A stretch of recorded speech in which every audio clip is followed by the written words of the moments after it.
There we go. Good afternoon, Jim. Welcome, Pascaline, in our new edition and our new coffee break today. How are you doing? I'm fine. It's Easter Monday. We had bad news of the passing of the Pope Francis, so I want to say my deep empathy to all the people who feel connected with him. But yeah, besides that, I'm fine, and I'm thankful to be the host today, or Yeah, yeah, invited person. Yes. yeah. While everybody is collecting Easter eggs or Yeah. today, you are here in a coffee break. What drives you to be here?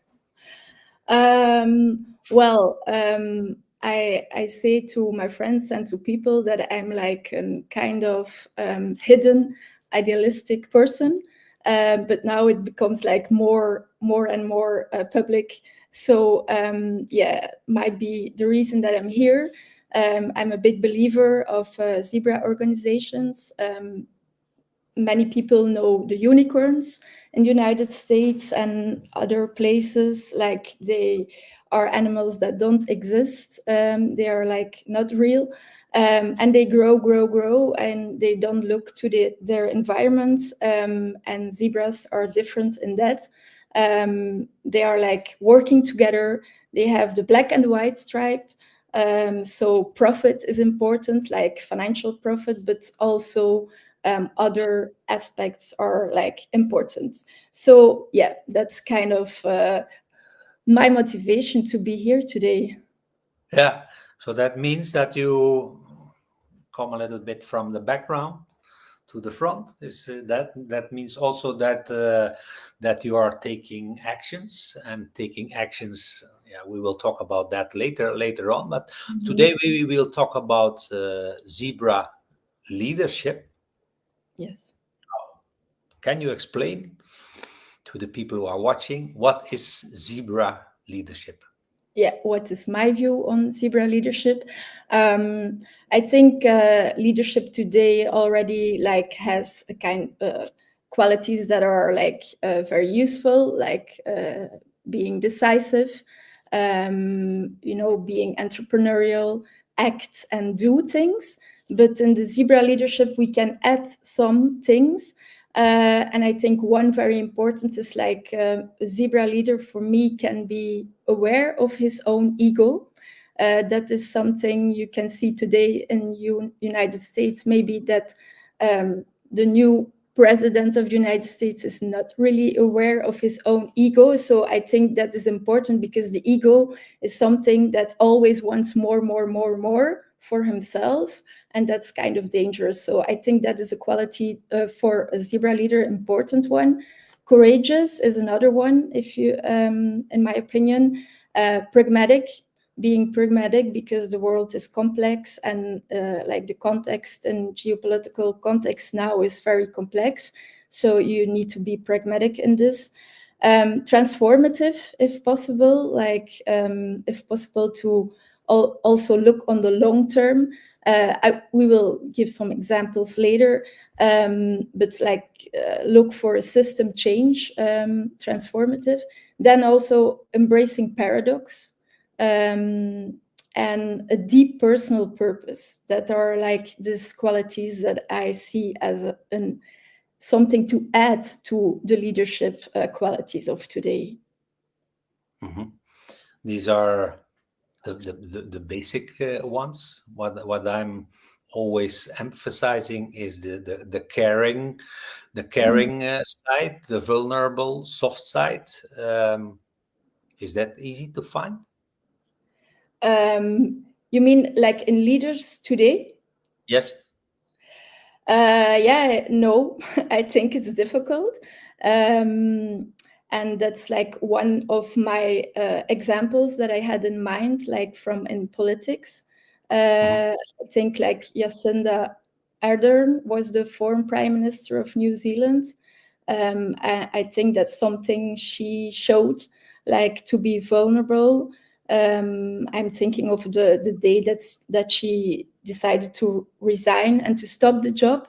She was saying like, "I'm human. politicians are human.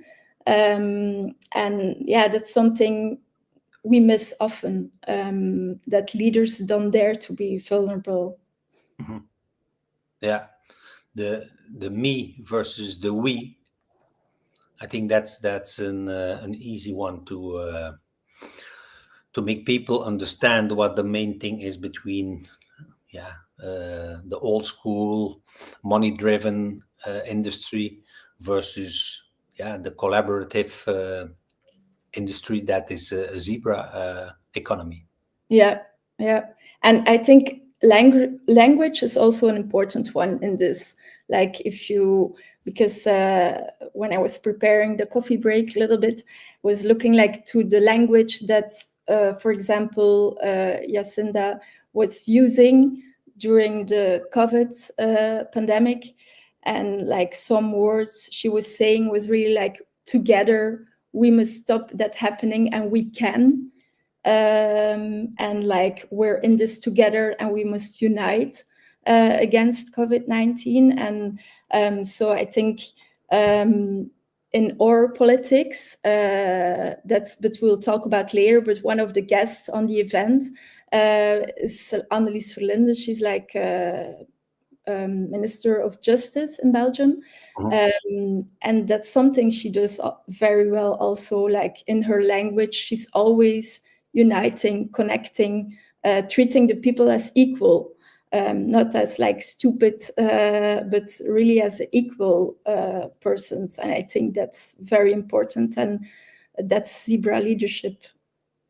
Yeah, is that one of the reasons why it might be very useful for Europe now to go for that zebra leadership?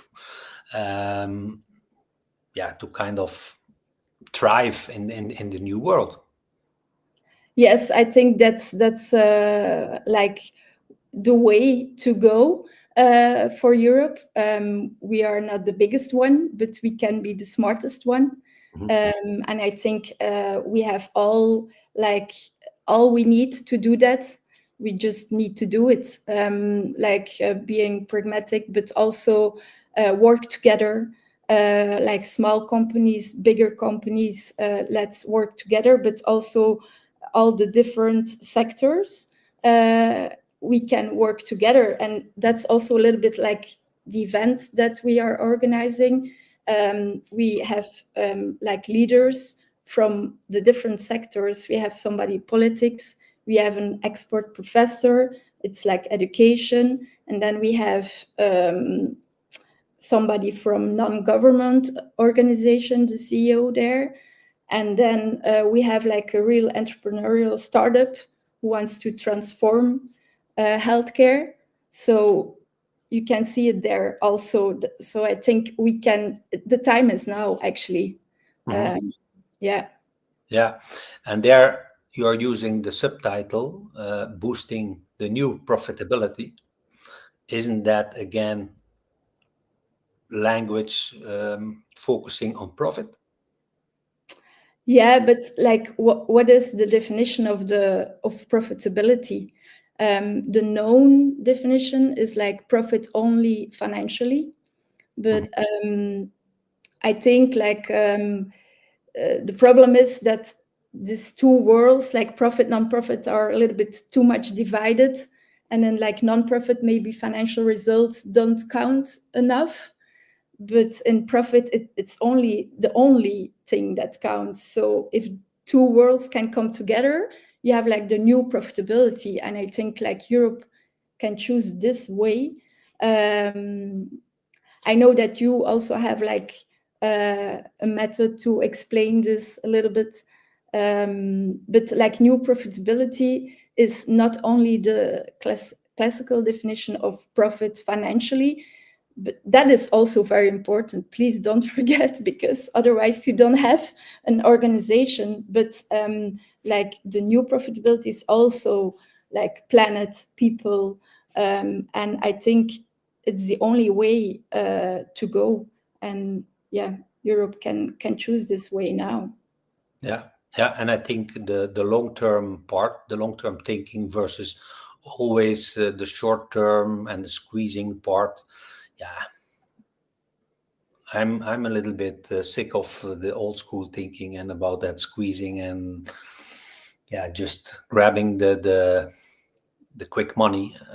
Sometimes even in survival, going in survival mode to grab that. Then I can still understand it, but when it's just to have more and more, then it's difficult to make it sustainable.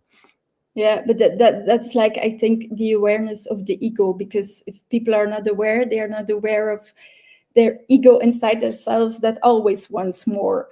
And yeah, but it's also knowledge. It's knowledge, because I'm like I told, I'm a very idealistic person, and I always believe that, if people do bad things, it's because maybe they don't know, they are not aware, they are not conscious. Of course, what they do, the acts are not okay, but yeah, I want to believe in like goodness of people.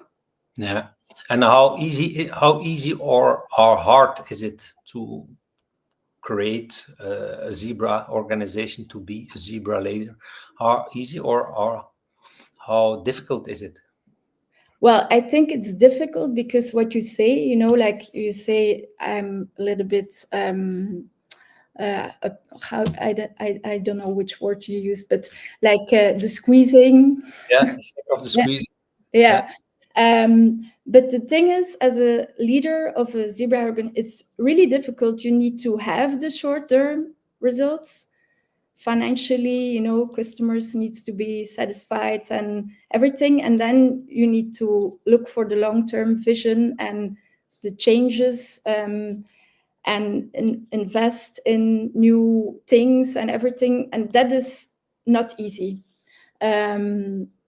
So you need to be like courageous, and I think with the good communication, that was also something I wrote down as a quality, for example, of the former Prime Minister of New Zealand. She really was a very strong communicator, and she also brought bad news to the people, to the citizens, but in a very empathic way.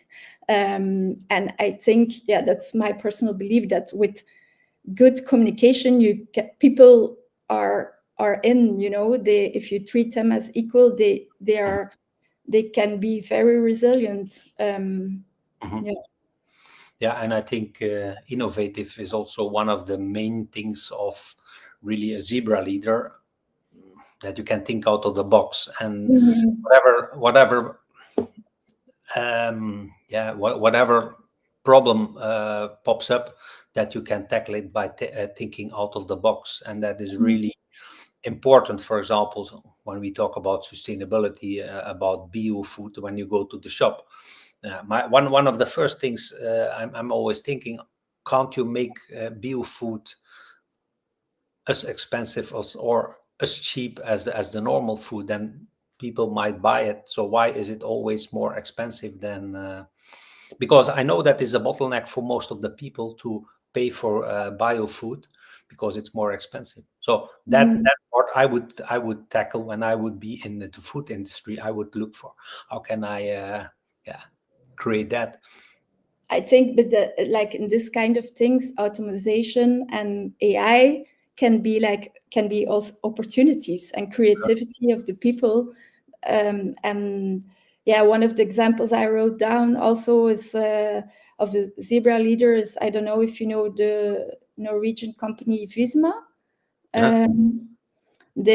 She's like a female CEO with a difficult name, but like 10 Belgium companies, like team leader, and they are now like part of this company, and that's what they want to do, like to make businesses work smarter and more automation and everything, but also work together, value driven, with diversity and everything. So this might be solutions, opportunities. Yeah, then that's one of the reasons why Industry 5.0 popped up after Industry 4.0, because it became a little bit cold. when you go into automation and these things, the risk is that it becomes kind of all automated and cold and without human interaction. And when you then see the difference with the industry 5.0, that a lot of people don't even know. So then you see what was lacking into that part. But do you know like local examples of zebra leaders? Yes. For example, I have like some startup examples. It's I don't know if you know, but it's somebody I know personally. It's Stefan de Heugte with My Grid. It's a startup, and he was actually a business owner. He owned good of money, but he's really like worried about climate change, and he said like, okay, I want to do something about it. And they are working to make like it's a plug and play battery to make like renewable energy accessible for everybody. That's their mission. That's like an example. Also, like I think Anouk Laga, and she's one of the speakers on the event. She's on a mission to like transform healthcare, like to more preventive healthcare with Muchin. That's from a deeper purpose that they are acting. So these are like two examples. I don't know if you know like other or more. Yeah, I know the other speaker, Antoine Sepulche. He's for me like one of the most complete zebra leaders I know, because he's adding also that vulnerable part. I know rather well what he's doing in handicap. He had to start with integrating KPIs in an NGO. So that's already kind of a struggle. Yeah. NGO, it's like, okay, we will see. Mainly purpose driven, and that's also in the meantime a question from someone who is watching to dig more into the purpose part.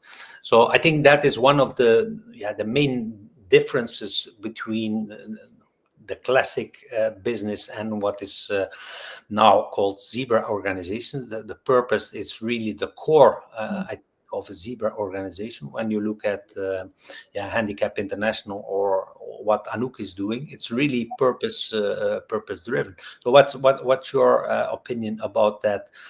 The importance of purpose in a zebra organization? Yeah, I think it starts with purpose. Myself, I'm that's one of my missions actually, to bring professionals closer to their deeper purpose. And I think if professionals or leaders are working from their deeper purpose, when it's all connected, you know, the head and the heart, and then the organization that you build can only be good for like, can only be like new profitable. So I think that is, it starts there. Yeah, but having a clear purpose, does that need a level of consciousness?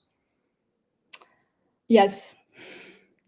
Is that the difference? That is it consciousness that is making the difference between having a purpose? Maybe that's part of the path we are going to like to find that purpose. Is that the self-development or?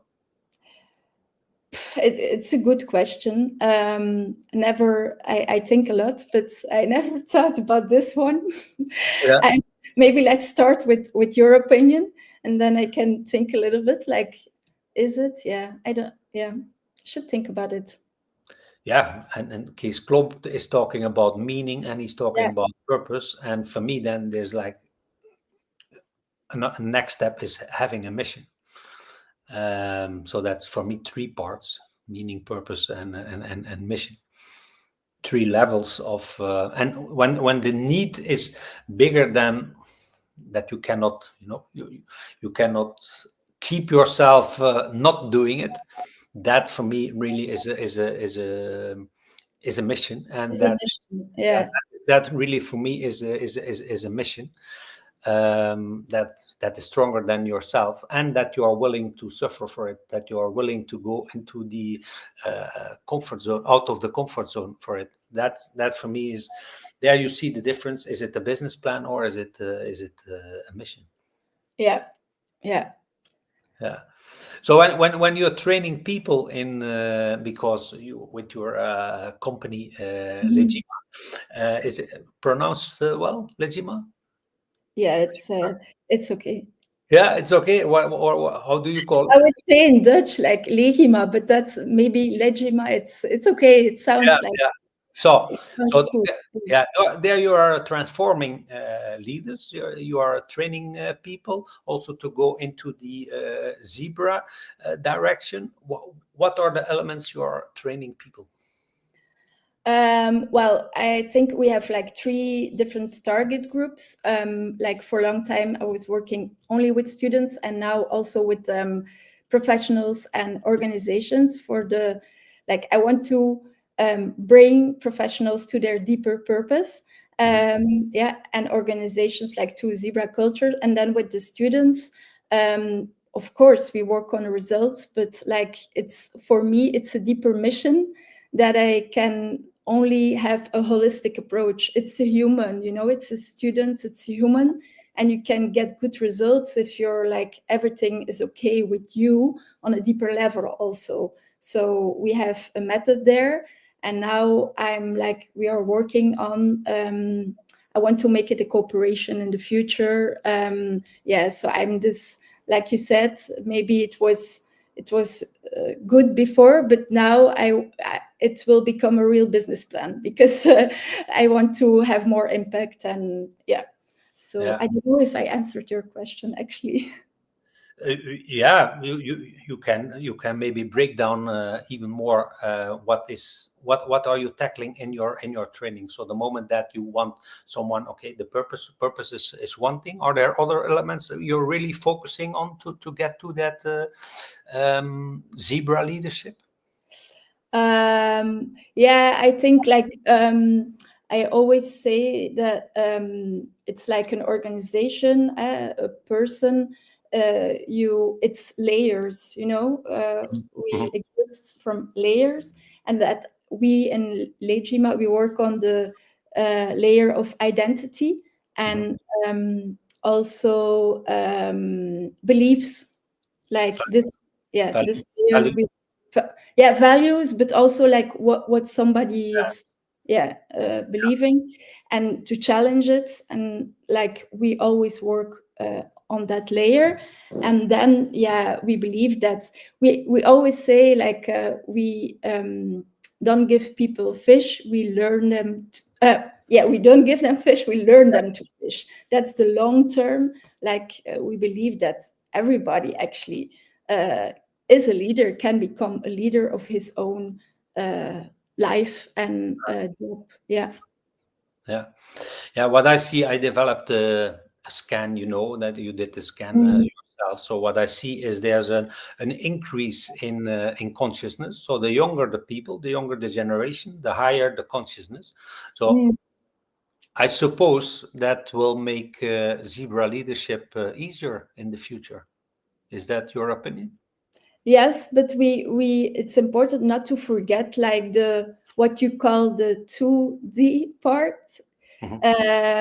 And that's like something I also notice with like the students, that they might forget, like, and for students that's then like time management, things like that, Mhm. responsibility, do what you say that you're going to do. Like it's good conscious, but you need to be like, it's a holistic approach, you need to be like whole as a person. Yeah. Yeah.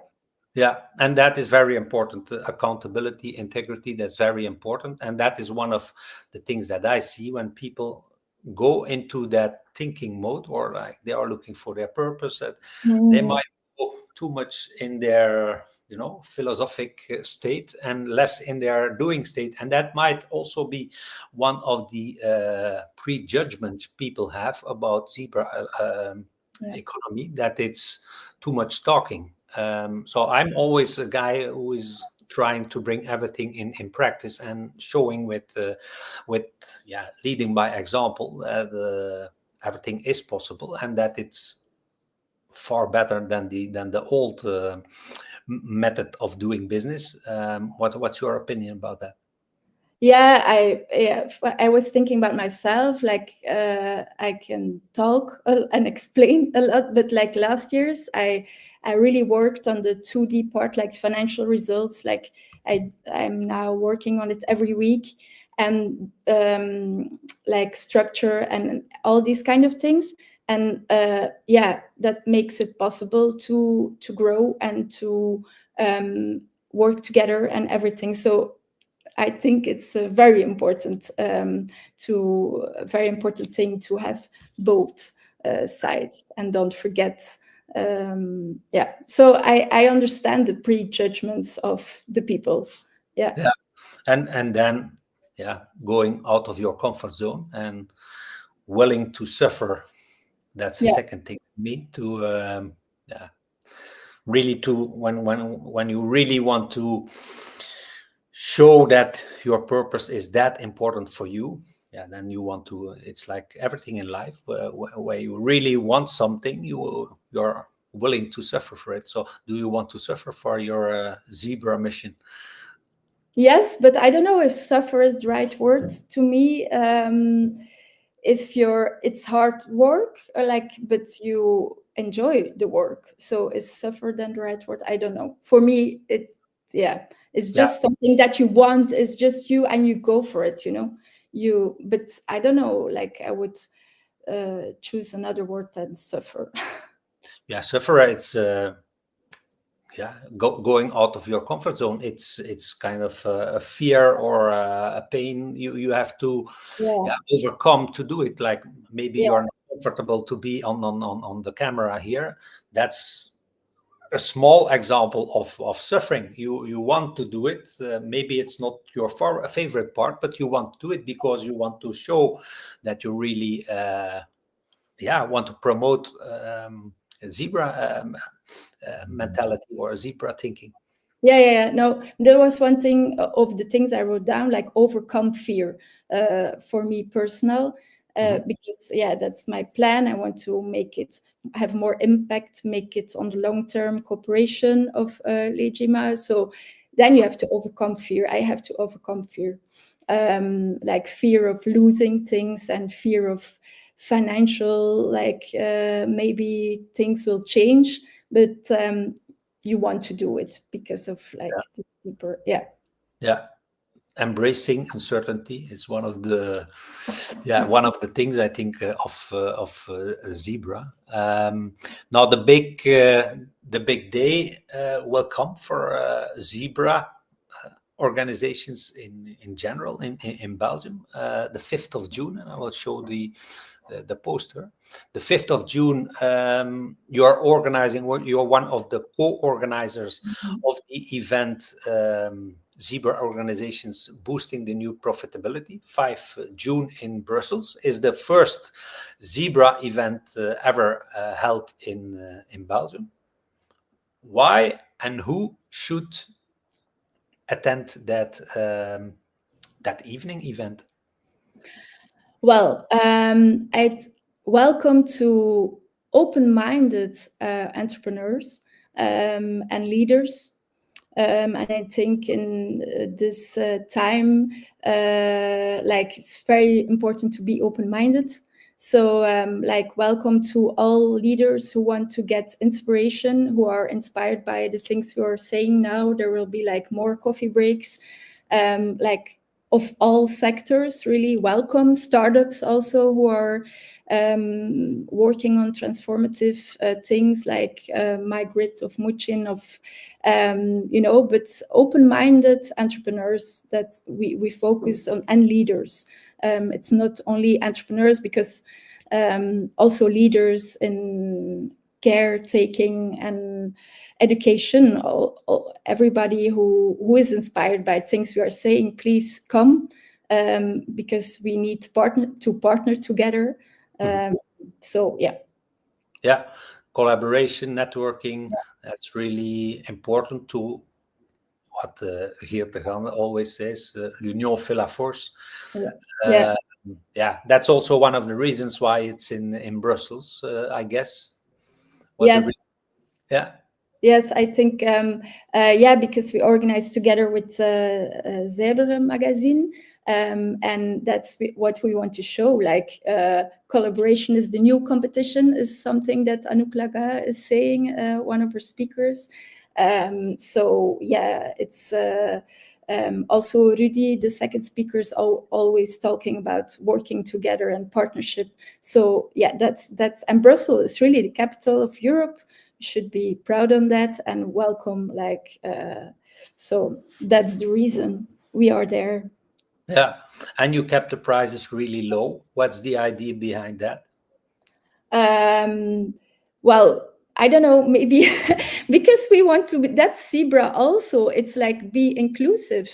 If you have like prices of 500, 600 euros, it's only like maybe, I don't know, 10% of the people who can come. No, we want, if you want to partner together, work together, you don't need to have like a very high price. So yeah, we want an inclusive price, but a fair price, because we cannot do it for free. Yeah, that's also a thing. Huh? Yeah, free has no value, and then there are all, of course, costs to organize this kind of event. Yeah. Are there any more things that you want to address to the people who are watching? No. Thanks for listening. I hope we will see you there. It's like the first event now, but we plan to do more in Europe, because we want to make a new story together. It's about story. People exist in storytelling, and I think we want to inspire. So please stay open-minded and come to Brussels the 5th of June. Yeah. And what's the main thing people should remember about Zebra leadership? Well, this question I was thinking about. Please be aware of the ego, your ego. That's one thing. It's important. Yeah. And stay open-minded. Yeah. And on this Easter Monday, do you have a small advice for the people? What can they do as a Zebra action on this Easter Monday? Don't make it too big. Just take a first small step and commit with other people, like I'm going to do that. And an example of of this kind of actions? Yeah, for in Legima, the first step I'm going to take is to organize like a training for coaches who are interested to become like a coach in the corporation. Okay, it's maybe already a little bit, but I always act in small steps. Like I say, okay, today I'm going to prepare an article, and that's a small step. So yeah, that's for me an example. Yeah. Enjoy the rest of your Easter Monday. Yeah, I don't have eggs, but I have some chocolates here, so I will eat some chocolate later. Yeah. Okay. Thank you. See you. Thank you. Bye-bye.